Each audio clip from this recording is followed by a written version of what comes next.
గెలుపోటములు సహజమని ప్రజా తీర్పును గౌరవిస్తూ శిరస వహించాల్సిందేనని కార్యకర్తలెవరూ కూడా కృంగిపోకుండా ప్రజలకు ఏ కష్టం వచ్చినా అందరం అందుబాటులో ఉంటూ వారికి అండగా ఉందామని వైసీపీ నాయకులు కార్యకర్తలకు కాకినాడ మాజీ ఎంపీ వైసీపీ పిఠాపురం అభ్యర్థి వంగ గీతా విశ్వనాథ్ పిలుపునిచ్చారు.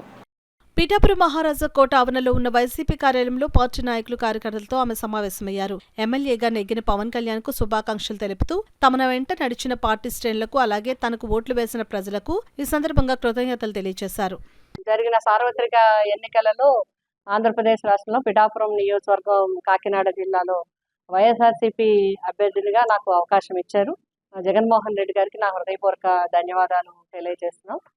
మరి కార్యకర్తలు కానీ నాయకులు కానీ గ్రామాన వార్డున అదేవిధంగా వైఎస్ఆర్సీపీ అభిమానులు కానీ నన్ను ప్రోత్సహించేవారు కానీ నన్ను అభిమానించేవారు కానీ ఒక ఆడపడుచుగా నా వెన్నంటి ఉండి నాకు మరి ఇన్ని ఓట్లు రావడానికి ప్రజల నుంచి నాకు చాలా సపోర్ట్ చేశారు.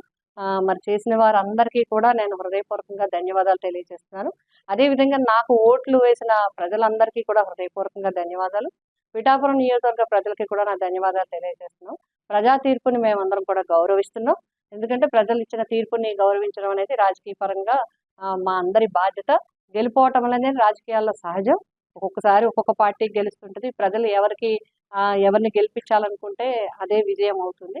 ఆ విధంగా ఇప్పుడు జనసేన పార్టీ నుంచి ఎమ్మెల్యేగా పిఠాపురం ఎమ్మెల్యేగా ఎన్నికైన పవన్ కళ్యాణ్ గారికి హృదయపూర్వకంగా శుభాకాంక్షలు తెలియజేస్తున్నాం. ప్రజల ఆకాంక్షలకు అనుగుణంగా తప్పకుండా ఈ నియోజకవర్గ అభివృద్ధికి కృషి చేస్తారని ఆశిస్తున్నాం. మరి మా పార్టీ పరంగా కూడా నాయకులు కార్యకర్తలు పెద్దలు అందరూ కలిసి అభిమానులు అందరూ ఈరోజు ప్రజాప్రతినిధులు అందరూ కూడా మాట్లాడుకోవడం జరిగింది. ఇప్పుడు ప్రతిపక్షంగా మా బాధ్యత కార్యకర్తలందరికీ కూడా ఎప్పటికప్పుడు వారిని అండగా ఉండటము, అదేవిధంగా ప్రజలకి ఏమన్నా అవసరం ఉంటే వారికి అందుబాటులో ఉండటం అనేది మా ప్రధానమైన బాధ్యత. ఆ విధంగా మేము ఎప్పుడూ కూడా మా ప్రతిపక్ష బాధ్యతను పోషిస్తూ రాజకీయ నాయకులుగా ఎప్పుడూ ప్రజలకి అందుబాటులో ఉండే విధంగా ఉండటం అనేది మేమందరం కూడా మాట్లాడుకోవడం జరిగింది.